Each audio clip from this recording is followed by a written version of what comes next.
This week on The Perfect Scam.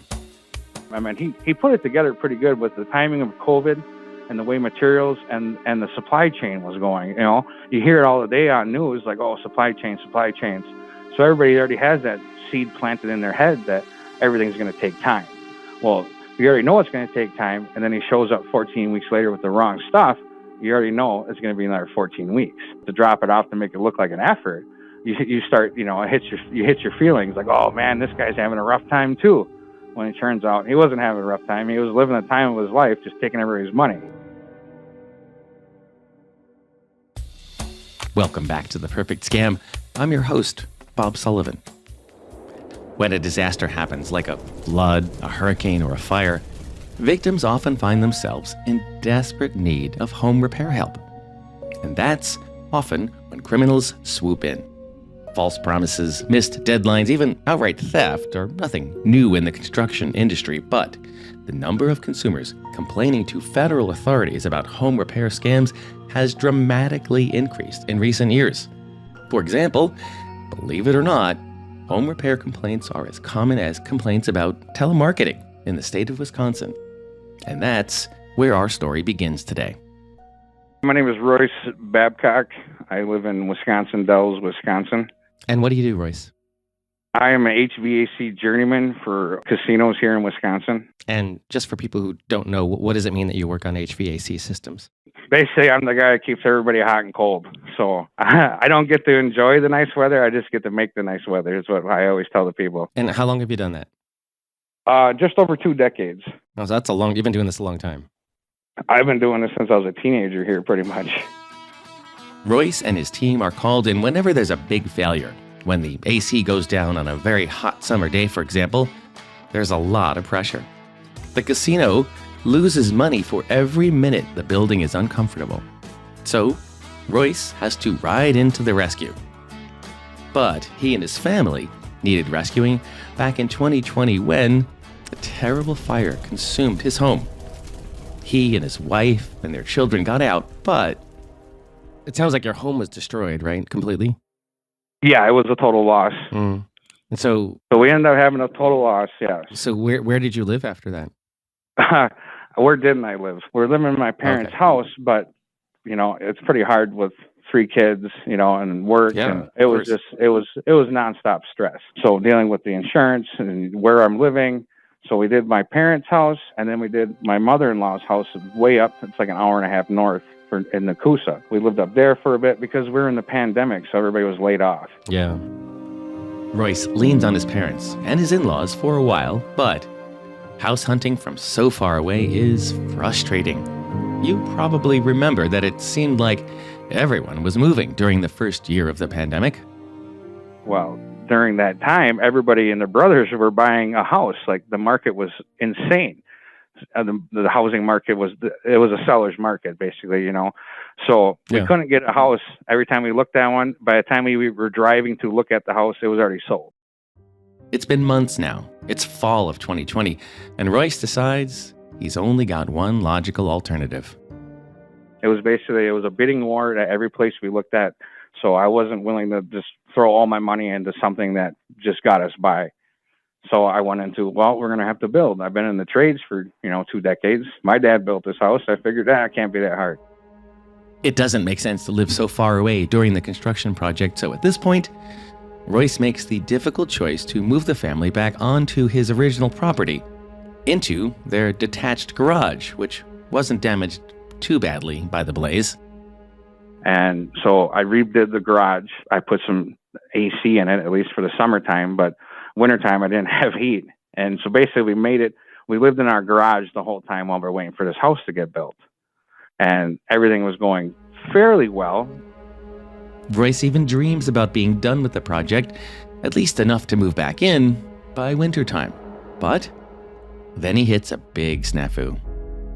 I hired a constructor, a construction company to frame it up and all this stuff, but nobody would give me windows. And I was just like, this is crazy. I could not get windows. I called every window company in the state of Wisconsin, and they would say, well, if your house isn't framed, we're not going to sell you a window, because windows were going like crazy because everybody was building. I mean, everybody had money, I guess. So everybody was at least 14 weeks behind. So I was like, well, if I get my windows in line and the house gets framed, and we broke ground on October 1st, 2020. So I figured if I get the windows ordered, at least by Christmas, we'll be lucky enough to, get the house dried in. Dried in. Not finished, but at least sealed with a roof and windows, etc. Enough to be a shelter, anyway. But he can't find a contractor who can deliver the windows. So Royce turns to an internet search engine and just starts reaching out to the companies that are listed. So I called the first two, obviously, and they both told me to kick rock. And that's when I found on Google, they labeled Tyler Hansen's company EcoView. They put him third on the list for like, oh, this guy is amazing. Royce calls EcoView, and Tyler Hansen responds right away. He immediately offers to come out to the construction site. So he shows up at my house, probably like, it was a weekend in October. Comes over, hangs out in the garage with me and my wife, tells us all the great things he can do and showing us pictures. I'm at probably like 6'1", 6'2" at the time, like maybe 190, 200 pounds. It definitely looks like he was in the trades. Like he ain't afraid to get dirty, but yeah, he's clean cut, very professional. He was kind of a godsend because I was literally in a very, very serious bind of not having a place to live.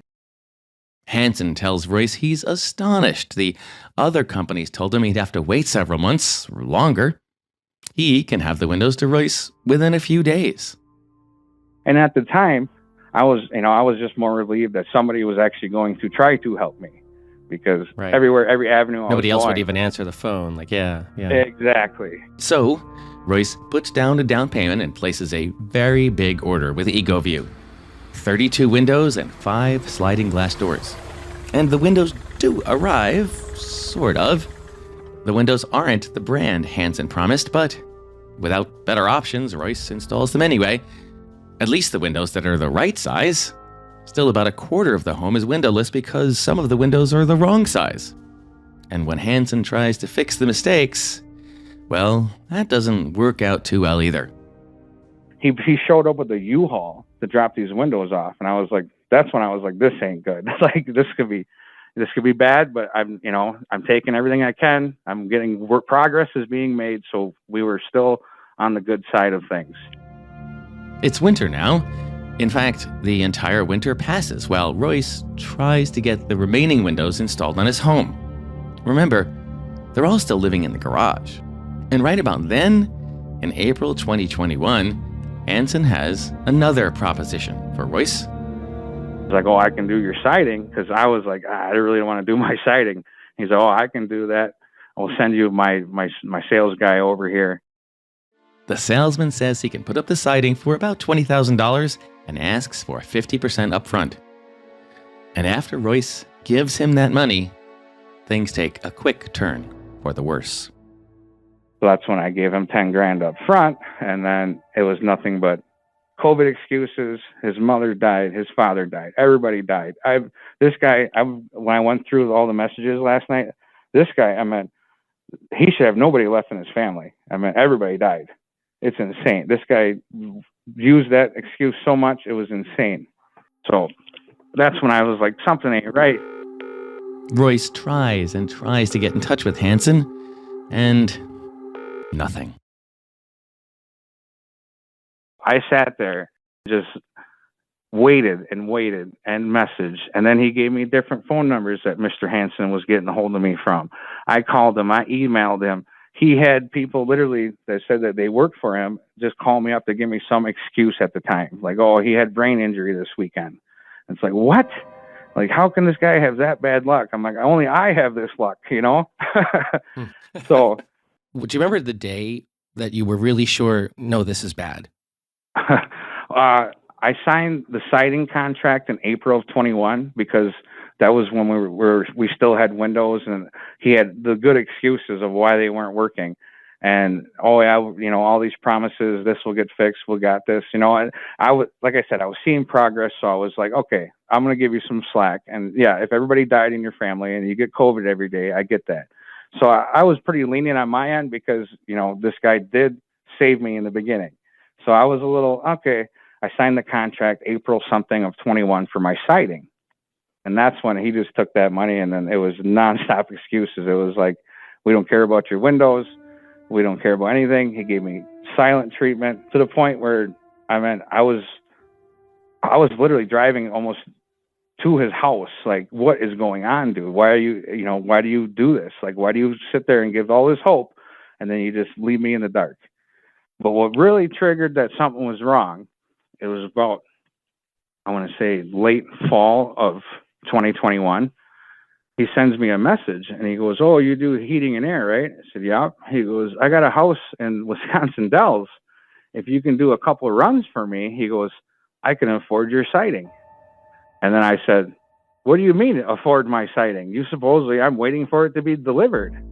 And that's when he knew he slipped up. And that's when I was like, okay, I got to do something about this. This guy is showing way too many signs that he ain't coming back. He ain't coming back. It's now been almost a year since he first found EcoView on Google. Almost a year and a half since the fire. And Royce is about to find out that he's not the only one living with holes in the side of his house, thanks to Mr. Tyler Hansen.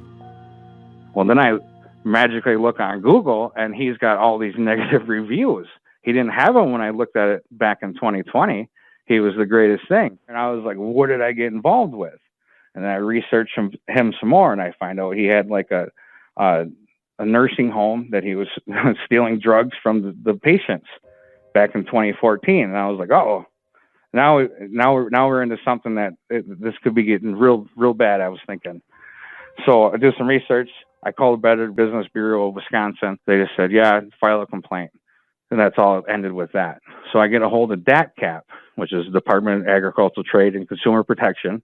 And I talked to this guy named Howard. And he's telling me, oh, I've been after this guy for years. And I was like, what did I get into? And he's like, yeah, this guy is like on his 12th or 13th LLC. Tyler Hansen has used names like Weather Sealed Wisconsin, Midwest Outdoor Living, Windows Unlimited, and, of course, EcoView, among others. So he could escape the trail of complaints he'd left behind. The more Royce reads, the more fraud he finds. And he starts to find a trail of civil lawsuits. But Royce doesn't want to sue Hansen. Hansen made his family live in a garage for almost a year.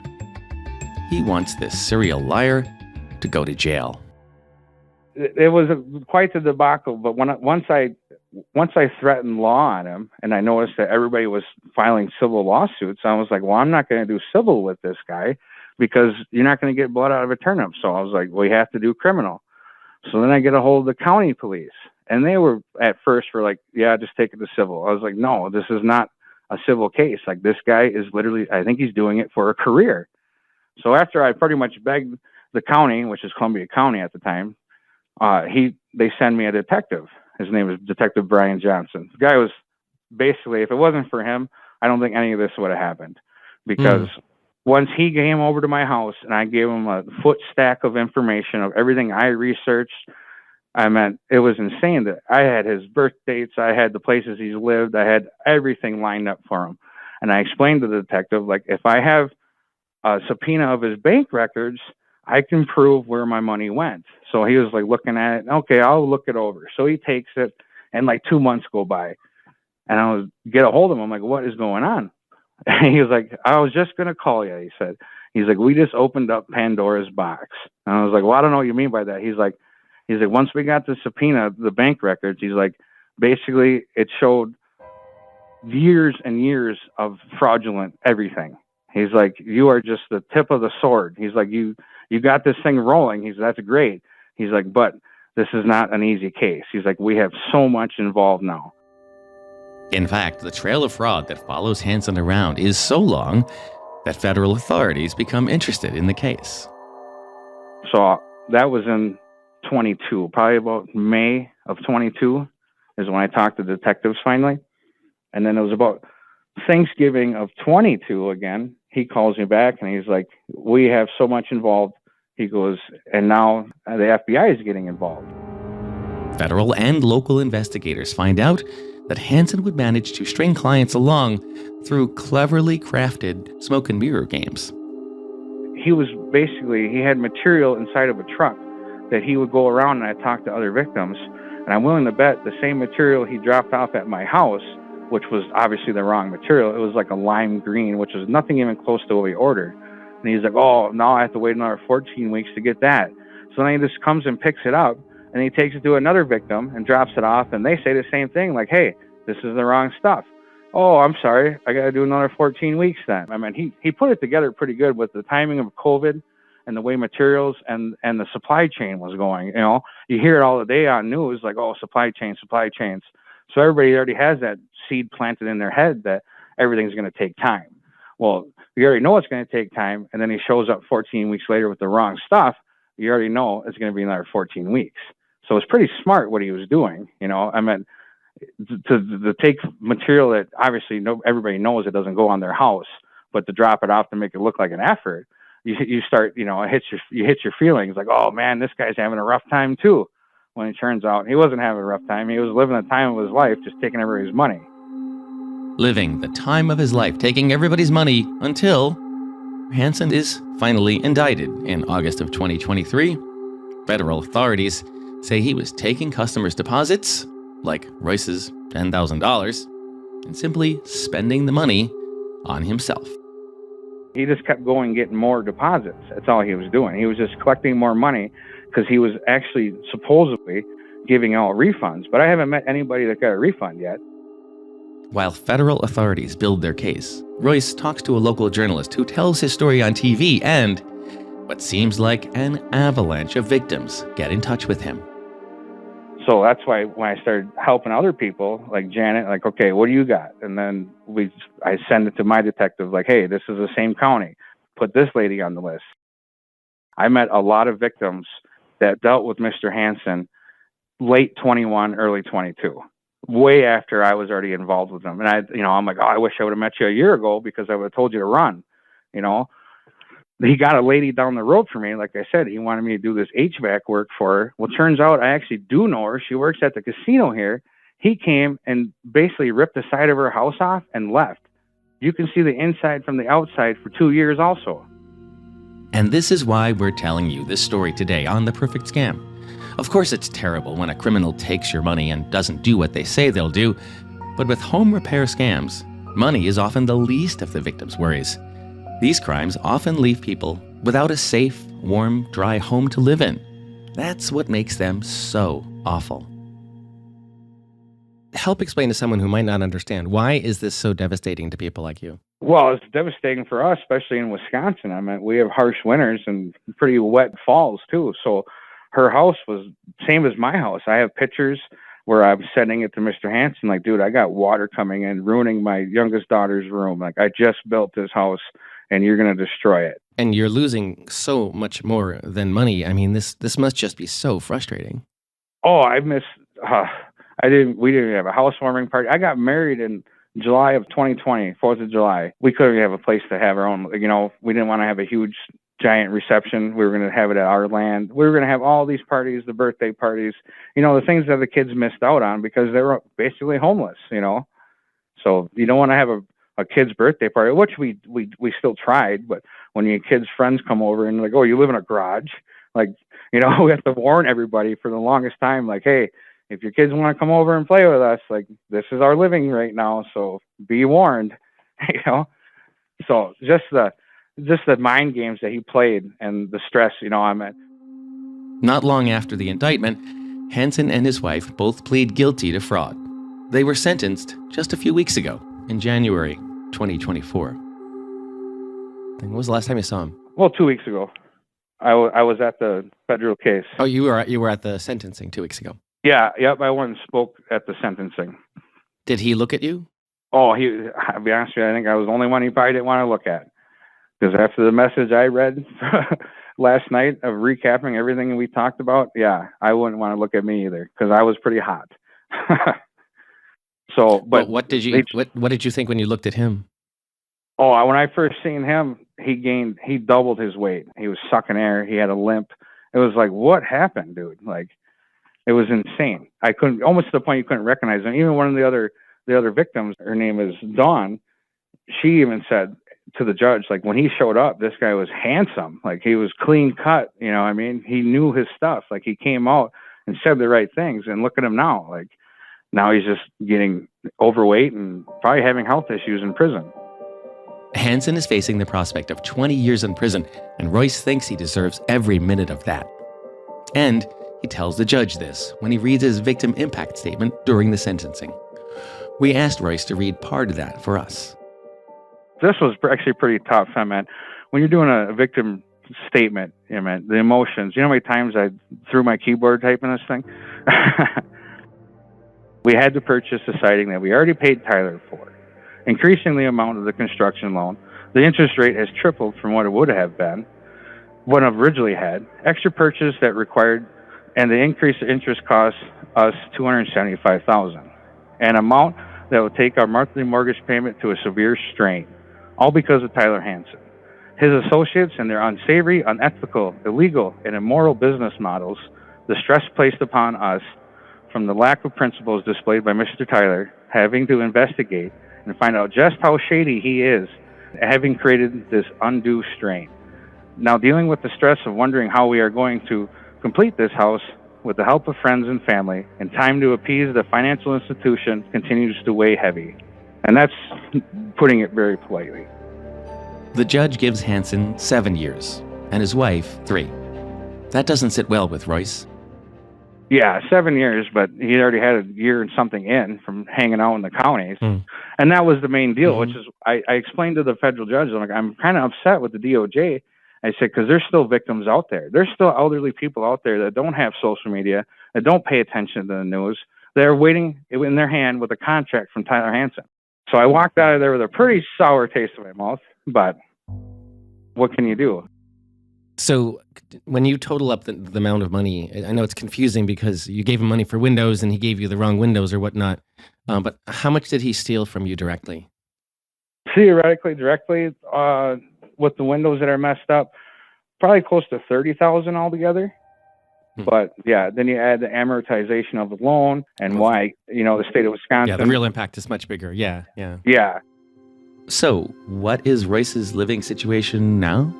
Well, I ended up firing everybody because once the trust was broke, I was like, I'm done with everybody. I finished the house myself. I found a couple good friends, which one of them was like a siding expert up in Minnesota who I met after I already met Tyler Hansen. So as of right now, my house is almost done. I can't afford the deck, but my house is done, no deck, and I'm working 8 days a week. I started my own business doing basically remodeling, heating and air to help me, and that's what's been getting us by. So I work 8 days a week, and I just throw money at the bank every day of my life. That's what I do now. For the next 30 years, that's what I'll be doing. Because he ended up by him pulling his stunts, it ended up costing me $275,000 over the 30-year loan. God, that's just a nightmare. But at least there's no more leaks in the house, like the house is comfortable and warm and so on. Yeah. Which is good because we end up having a newborn. She's 6 months old. So congratulations. Yeah. What would Royce like people to know about all that's happened to him? What I learned over all of this and over the last 3.5, 4 years here, I've had so many people contact me about different companies. They're like, what do you think about this? I meant vet your companies. But then if you look up actually the cases that that I vetted him, I looked up his cases. This guy was doing criminal stuff way before he even met me. So the main thing is vet the guy. Look for reputable companies that and always ask for references. Always ask for references. He was sending me references, which at the point, like I said, I was so stressed out. I was in so much chaos with the family and no house and all that stuff. I didn't even care. I was like, whatever. Google said you're good. We're going with you, and you helped me out. Well, in hindsight, I was kind of, not really watching my own back at the same time. But I was more worried about getting the kids in a house than I was about if this guy is really going to rip me off or not, because he doesn't seem like it. I would like to just stress one thing that I think you said that's really important, which is, people think a quick Google search is enough to vet a company, and it's not. It's not even close. So, how can you protect yourself from home repair or home improvement scams? It's not easy, especially if you like Royce, find yourself in a pretty desperate situation. But for help with that, we talked with Joni Way, an assistant director at the Federal Trade Commission's Midwest office. It is one thing to have money stolen from you, but it's another thing to have a hole in the side of your house while you're waiting for someone to show up, right? Yes, 100%. This and other scams that involve someone's home are particularly troubling because of the reason you mentioned. This is your home, and typically there's some issue. It's typically not a remodeling scam. Typically, these home improvement scams we see are people who desperately need work done on their homes for some specific reason, like the roof is leaking, the foundation, there's a problem with the foundation, there's an issue with pipes, electrical wiring. It's typically people who really need the help and need it right away. A lot of times it's after a storm, or in this case, it was after this guy's house burned down, right? So they're desperate, and that's why they're vulnerable. Yes, absolutely. We see this a lot. This is one of these hallmarks of home improvement scams: a flood, a windstorm, hail, ice on the roof, some kind of disaster, and then the scammers come out of the woodwork and prey on those specific people who've just been impacted by some type of natural disaster. Just how common are home repair scams? Probably more common than you'd think. Yeah, so the FTC keeps this database of reports that we get from consumers across the country about fraud or other non-fraud issues as well. In 2022, which I have the numbers for the full year, the FTC received 82,482 reports from people about home repair / improvement issues. Now, and in 2021, it was even higher. It was close to 90,000. That might have been related to a spike of pandemic-related scams. But the thing about that number, first of all, that's a really high number, but this is most definitely the tip of the iceberg. It was the top because the vast majority of people who have an issue don't report it to anybody. They, for whatever reason. And so we know that 82,000 means many, many more people suffer from this issue. So 82,000 is just a number. Imagine behind every one of those complaints is someone like Royce, living in terrible conditions, waiting for help. But is 82,000 a lot? Here's the top 3 issues in Wisconsin in 2022. Landlord and tenant issues, telemarketing fraud, and then home improvement.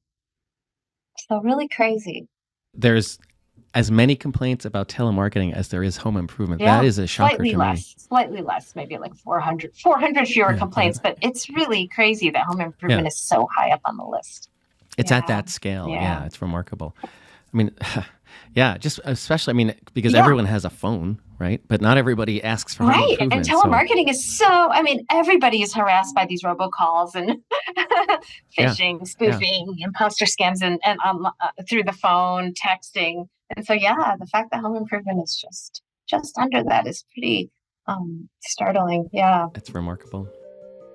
It's important to realize that criminals like Tyler Hansen are highly skilled. He knew his way around home construction. He even knew enough to show up at people's homes with fake construction materials. You see somebody who's making promises that seem really great at the time, and you want to believe them because you're in desperate need of this help. And scammers, I just want to add that scammers they are professionals. They are very polished. They know what to say. They've done this for a long time. They know how to prey upon people, what they want, what they need. And what I like to tell people is you're not being targeted by a scammer like this. It has nothing to do with you and everything to do with them and their conduct. People who have experienced this type of scam, they are not alone. And like I said, it has nothing to do with something you did wrong or you didn't understand what they do. It's nothing to be ashamed of. It's easy to tell people they should read contracts carefully before they agree to deal with any construction company. But again, most people in this situation are in some kind of dire straits. So what does Joni recommend to them? Yeah, I think that the first thing I would say is I know it's an emergency situation and people are desperate. And this is the case across all types of scams, not just home improvement scams, but it's typically an urgent situation. There's always this pressure in the immediacy of the moment. And that's, like I said, common with home improvement, but it's also common in all sorts of scams. Scammers want you to act fast because they don't want you to stop and think. That's part of it. That's like the most effective technique they have. So I would say the first thing I would advise people, and this is again across all types of scams, is to be able to pause and recognize red flags. And the first one is always this pressure to act quickly. The second one is payment method. Because one thing to remember is scammers can't really succeed in their scam unless they get paid. So there's always this urgency to pay either in cash or upfront. And that's something always just to that should help people that should raise a red flag for people. But and then the other thing is stop, check it out, don't make an immediate decision.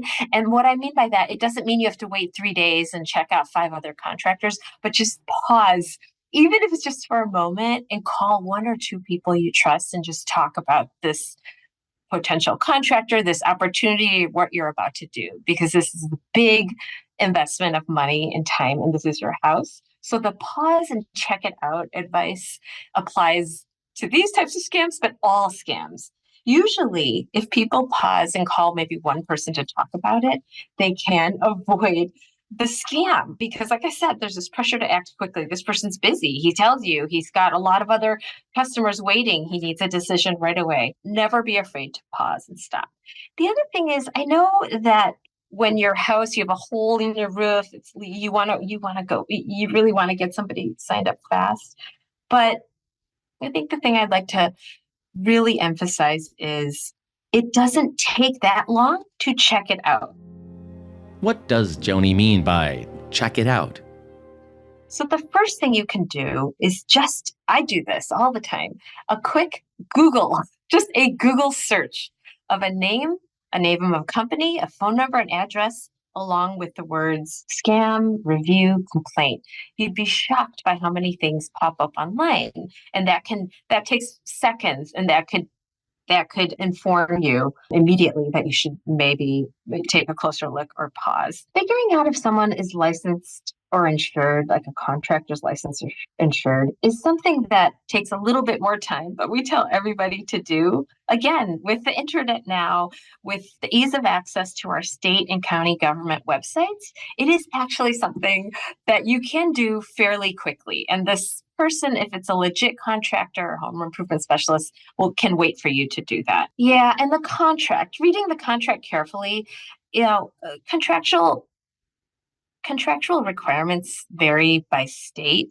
So some states, might not require a written agreement, but I always tell consumers ask for one. That again shouldn't delay. If this is a legit contractor and they really want to help you with your project, asking for a contract is not going to prevent this contractor to work with you if it's a legitimate contractor. And what I say about contractors is, here are some more written contracts, some more red flags. If someone is rushing you to sign a contract, if there are any blank spaces on the contract, if the contract is in a language you don't understand. We often have Spanish-speaking consumers tell us they were forced to sign a contract in English. Those red flags, again, you need to pause and don't ever let anyone pressure you into signing a contract. Do not ever transfer your deed to your property to anyone without consulting an attorney. And then the other red flag is loans. A lot of sketchy contractors will tell you they can help you with financing. They will help you. They know a lender. They can help you access the money so we can get the job done really quickly. Major red flags there. And so I think the thing is, so my main advice to people is just don't rush it. I know it feels really urgent, but the consequences can be so dire that it's definitely worth even a day. You can do a lot in one day to check out and prevent yourself from being victimized by these scammers. I think that's all great advice, and I completely agree that so much pain and strife would be avoided if people just took a second to Google the name of a company and complaint or something like that online. Things do pop up. But in this case, Royce tells us that he did Google the company, and there were lots of positive, perhaps fake, reviews of this company. And so I also think it's important to stress that while that's one angle, you can't necessarily believe what happens when you search things online, right? Yes, that is such a great point. 100%. And more now, as fake reviews are rampant online, you have to read reviews with a critical eye. So, some red flags when it comes to positive reviews is a high number of 5-star reviews. And this is subjective, but if you review a bunch of reviews and they're all glowing and really positive, you may notice certain trends or certain buzzwords that are repeated in a lot of reviews. So you are absolutely right that that type of online review can definitely be fake. The Better Business Bureau is a great resource. I think the reviews on the Better Business websites are vetted and often more trustworthy. And another thing about the Better Business Bureau is they actually do list the number of complaints that a company has with a little bit of detail and how the company has resolved them. In addition to some details about the category that the complaint falls in, work wasn't done, or work was half done, or work was done in a shoddy way, or financing issues. And so that can also be really helpful. And the BBB websites are really easy to navigate and quick to search as well. The other thing I do, this is a personal thing I do too when it comes to contractors, is I look in my local sort of social media listservs. So in my town, we have listservs where people recommend contractors, and a lot of homeowners will share information through social media. That's another avenue just to get another source of information about the contractor. Well, one thing that's tricky about contractors, I think, is, it's a tough business. And the truth is, a lot of people are unhappy with their contractors who are legitimate, and delays are legitimate, right? And so I feel like it's kind of a gray area. Like it's hard to figure out what's standard contractor missed deadlines and what's a scam, right? Yeah, that is a really good point. There's the 100% fraud, right? The scammers, they take your money and go, they do nothing.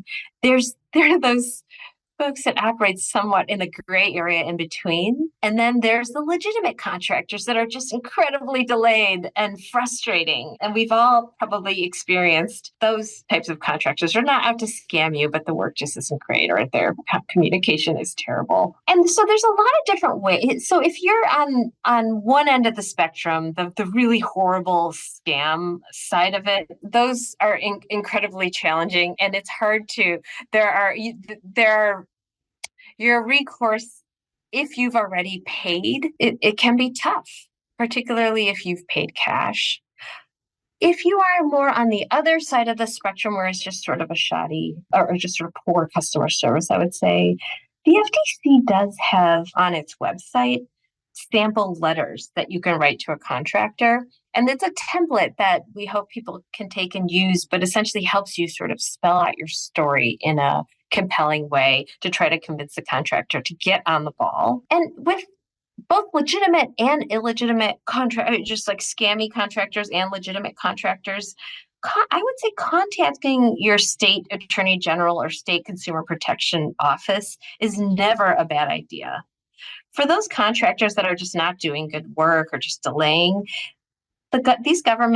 these local government agencies could help you mediate complaints. And sometimes it just requires a firmly stated letter and a complaint to your attorney general's office to get that contractor to get to work and focus on your project. So it doesn't always involve something major like a lawsuit or initiating arbitration or mediation. One thing I'll add, though, is, and this is important, is not to pay all the money up front for a job. And that's really important, because the 100% scam outfits will ask you for that money upfront, or a significant chunk of the money upfront. And they will typically ask you for it in cash or money transfer, some type of way that's the equivalent of cash. And that's a red flag. Credit card is a great way to pay. I always tell people, if you can do that, because the fraud protections for credit card payments are much more robust. Even if there's a fee, in this case, everyone wants to avoid these credit card transaction fees, but in something this important, I think it's probably worth paying, 2 or 3% penalty for using your credit card, just so you have the extra protection. What do you think? Absolutely. Absolutely. For something like this, absolutely. The other thing is, for huge projects like this, where you're paying a significant amount of money and your house is involved, keep records. It's the story that about Royce's experience about keeping his records, so critical. In my job, we run across so many issues. And when we find a consumer, for example, like Royce, who's kept great records, it's like hitting the jackpot. These consumer stories are so helpful to us in putting together our law enforcement cases, identifying the companies that are engaged in this and how they're operating, how they're getting paid, their tactics. And it sounds like Royce's record keeping and his experience was tremendously helpful for the Attorney General's office in Wisconsin. It sure was, and in this case, somebody actually went to jail, which doesn't happen very often. So I think that's there's some justice served there. One, I think, important question: it is reasonable to have a builder require some kind of upfront payment. They've got to go buy some materials. In this case, Royce was asked for 50%. Roughly, what do you think is a reasonable amount to pay upfront? I don't think I have the expertise to comment on what's reasonable. 50%, just that figure, I don't know that I could say that is always a red flag, too high or not. I think that what's important is that the payment schedule is laid out in the contract, and you can look at it and review it and make a decision, not an unrushed decision about whether that's reasonable. I guess it depends on the cost of the materials, the upfront cost of the materials, and what needs to be kind of the investment of the contractor in the job. But I think that a legitimate contractor will be extremely upfront and lay that out for you in a contract. So where is the best place to look to, at least to be sure the company you're working with is licensed to do the work? The starting place for most states, I would say, is the Consumer Protection Agency. So that typically is under a web of the Attorney General's office. So in some states like Wisconsin, for example, it's not the Wisconsin Attorney General or Department of Justice. It's not the Wisconsin Department of Justice. It's the Wisconsin Department of, I think it's Agriculture, Trade, and Consumer Protection. But typically that information can be found by looking at the state's Attorney General website and look for consumer protection, and you'll be directed there. And I think typically from that state or county government website, you can confirm a contractor's license. Home improvement scams are so common now. They're typically highlighted on a specific web page or in a specific link from the state government websites. And it shouldn't be hard to find, because this is a huge problem and consumers need a lot of resources. There are so many tips and resources when it comes to this type of scam. And if you are a victim of a home improvement scam, it's incredibly important that you report it. Without all those complaints, Tyler Hansen wouldn't be in prison today. He might still be out there taking deposits from vulnerable victims. People who've been targeted and impacted by this kind of fraud should not be embarrassed or ashamed. There's an attorney that I work with, a consumer protection attorney, for over a decade, and he was targeted and lost thousands of dollars to a moving scam, a moving company that was going to move him across the country. It happens to everyone. And so so I really want to emphasize how important it is for people to report the fraud to the FTC or to their state agencies. And I think that Royce's story is such a great example of how reporting it does make a difference. And sometimes it feels like, as a consumer, I don't have the time to report this, and it's just going to go in a black box and nobody will be able to help me. But what I want to try to tell people is that consumer protection investigators and attorneys, we do scour this database where complaints are filed. We do share information with our local partners. We do look for trends, and these scammers should not be able to get away with it. And I really do want to encourage people to file complaints, whether it's with the BBB, your state, or the FTC. It's so important to do that. Even if you didn't lose money, but you almost did, and there was a scam, there was a contractor that was sketchy, your complaint could save another person from being scammed. I think that's the main message. Oh, the other message I want to highlight is that resources are available online, and if you look for them, and it's so easy to find them. I want to highlight the FTC has a lot of very well done. We spend a lot of money researching the best and most effective way to get messages across to consumers. Nobody wants a flyer full of information, that you have to cull through. That's not useful. We design a lot of our materials to tell you only what you need to know. Not what we want to tell you, but what you need to know in plain language, easy to understand. And I encourage consumers to check that out. And then to the extent there are community leaders who work with older adults or others, I encourage you to check out the resources and then pass them on to your communities, because that makes a huge difference. It's so much better to prevent the scam than trying to unscramble the egg after it's happened. So education is critical. So we look towards a lot of our partners. In this podcast, for example, it's amazing. I really appreciate the opportunity to share this message to your listeners, but just the education piece is so important. It's very, very hard to unscramble the egg. That is, truer words are never spoken.